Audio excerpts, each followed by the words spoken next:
السلام علیکم ورحمۃ اللہ وبرکاتہ۔ لا الہ الا اللہ وحدہ والصلاة والسلام علی من لا نبی بعدہ۔ اللہم صل علی محمد کما تحب وترضی له۔ میرے بھائیوں اور میری اسلامی مائیں اور بہنیں، میرے بھائیوں، آج جو موضوع آپ لوگوں کے سامنے لے کر حاضر ہوا ہوں میرے بھائیوں، وہ ہے دلوں کی صفائی میرے بھائیوں، ٹھیک ہے؟ اور جس کی دلوں کی صفائی ہو جاتی ہے اللہ تعالیٰ اس کو ولایت دے دیتے ہیں میرے بھائیوں۔ دلوں کی صفائی بڑی مشکل ہے میرے بھائیوں، بڑی مشکل۔ اللہ تعالیٰ مجھے آپ کو، پوری امت مسلمہ کو دلوں کی صفائی کرنے کی توفیق عطا فرمائے۔ میرے بھائیوں سنیں، اللہ تعالیٰ فرماتے ہیں جس کا خلاصہ کہ صحیح سالم دل لے کر آؤ گے تو تم کامیاب ہو، اگر صحیح سالم دل لے کر نہیں آئے تو تم ناکام ہو۔ ہم جو عبادتیں کر رہے ہیں، نماز، روزہ، تلاوت، ذکر، درود، لیکن اس کی بربادی کہاں ہو رہی ہے کہ جس برتن میں ہم عبادت کو ڈال رہے ہیں وہ برتن ہمارا گندا ہے۔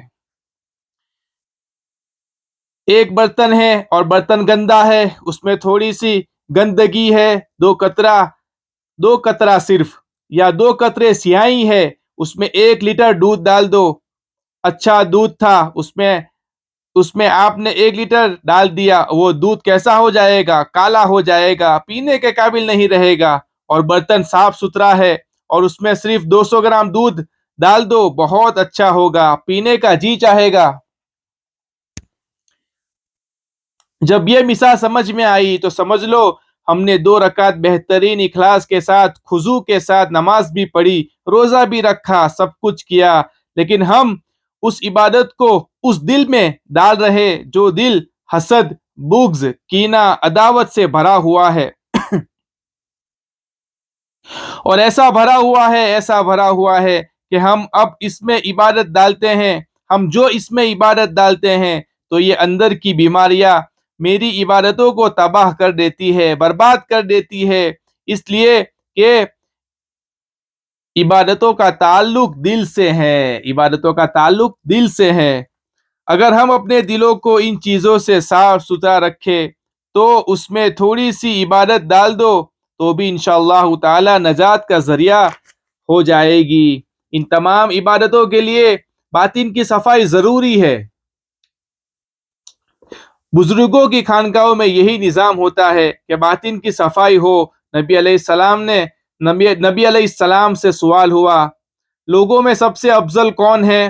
فرمایا، زبان کا سچا ہو اور وہ دل جو تقوی والا ہو، صاف ستھرا ہو، حسد نہ ہو، نفرت نہ ہو، کھوٹ نہ ہو اور گناہ نہ ہو، وہ ہے دل مخمومن قلب۔ لوگوں میں سب سے افضل یہ انسان ہے، تو ہمیں اپنے قلوب کو ایسے بنانا ہے۔ دل جب ایسا ہوگا، اس میں جو عبادت ڈالی جائے گی تو وہ صاف ستھری ہوگی، وہ اللہ سے قرب کا ذریعہ بنے گی۔ مشکات شریف کی روایت ہے جس کا خلاصہ حضرت انس رضی اللہ تعالی عنہ کو نبی علیہ السلام نے فرمایا، اے میرے بیٹے، اگر تو کر سکتا ہے، حدیث کے علماء جانتے ہیں نبی نے یہ لفظ کیوں استعمال کیا، ان تقدر، اگر تو کر سکتا ہے۔ نسبت حدیث پر معنی سمجھ میں آ رہا ہے کہ یہ بڑا مشکل، دلوں کی صفائی بہت مشکل ہے، لیکن اگر تو کر سکتا ہے تو تیری شام اور تیری صبح ایسی گزرے کہ تیرے دل میں کسی کے متعلق کھوٹ نہ ہو۔ میرے بھائیوں، صبح اور شام ایسی گزرے کہ کسی کے بھی متعلق ہمارے دلوں کے اندر کھوٹ نہ ہو۔ میرے بھائیوں، ہے بڑا مشکل، لیکن اس پر انعام بھی بہت بڑا ہے۔ پھر آگے فرمایا، یہ میرا طریقہ ہے اور جو میری سنتوں سے محبت کرے گا اس نے مجھ سے محبت کی، اور جس نے مجھ سے محبت کی وہ جنت میں میرے ساتھ رہے گا، یعنی اس کا حق بنے گا کہ وہ جنت میں میرے ساتھ رہے۔ اب یہ مسئلہ مشکل، سب کچھ ہو سکتا ہے لیکن یہ نکالنا مشکل۔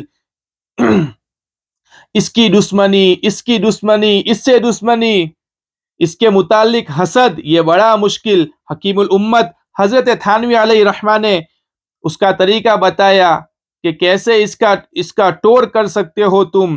فرمایا جس سے حسد ہو اس کی کبھی دعوت کر دو، یا اس کو کبھی ہدیہ دے دو، یا اس کے متعلق کسی مجلس میں اچھی بات کہہ دو. اب یہ تینوں بڑے مشکل ہے. میری آپ سے دشمنی، میں آپ کو کھانا کھلاؤں اور میں ہدیہ دوں.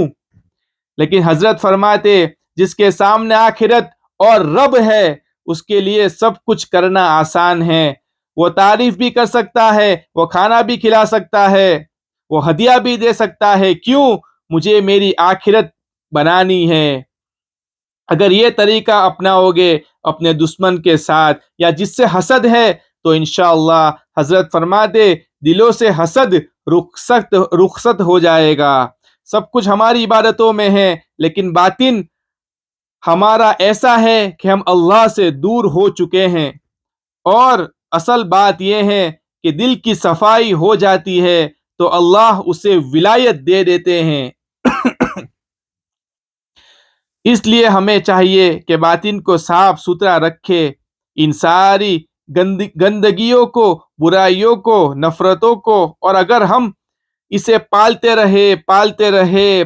رہے یہی وجہ ہے کہ مومن کو مومن پر سے اعتماد ختم ہو گیا. میرے بھائیو، اللہ تعالیٰ مجھے، آپ کو، پوری امت مسلمہ کو اپنے دلوں کی صفائی کرنے کی توفیق عطا فرمائے. تو میرے بھائیو، جس کے سامنے آخرت ہوتی ہے، جس کے سامنے اس کا رب ہوتا ہے میرے بھائیو، اس کے لیے سب کچھ کرنا آسان ہے میرے بھائیو. تو جو ہے اس کی پریکٹس کرے میرے بھائیو. ٹھیک ہے، دلوں کی صفائی کی پریکٹس کرے میرے بھائی. تو اللہ تعالیٰ مجھے، آپ کو، پوری امت مسلمہ کو اپنی دلوں کی صفائی کرنے کی توفیق عطا فرمائے اور اپنے دلوں کو حسد، بغض، کینہ، دشمنی، عداوت، ان ساری چیزوں سے میرے بھائی، جس سے دل گندا ہوتا ہو، ہماری عبادتیں ضائع ہو جاتی ہو میرے بھائیوں، اس سے اللہ تعالیٰ ہم سب کی حفاظت فرمائے. اور یہ باتیں میرے بھائیو حضرت مولانا شیخ حنیف صاحب لوہاروی شیخ الحدیث گجرات انڈیا نے اپنے بیانوں میں نقل کی ہے. وما علینا الا البلاغ، وآخر دعوانا الحمد للہ رب العالمین.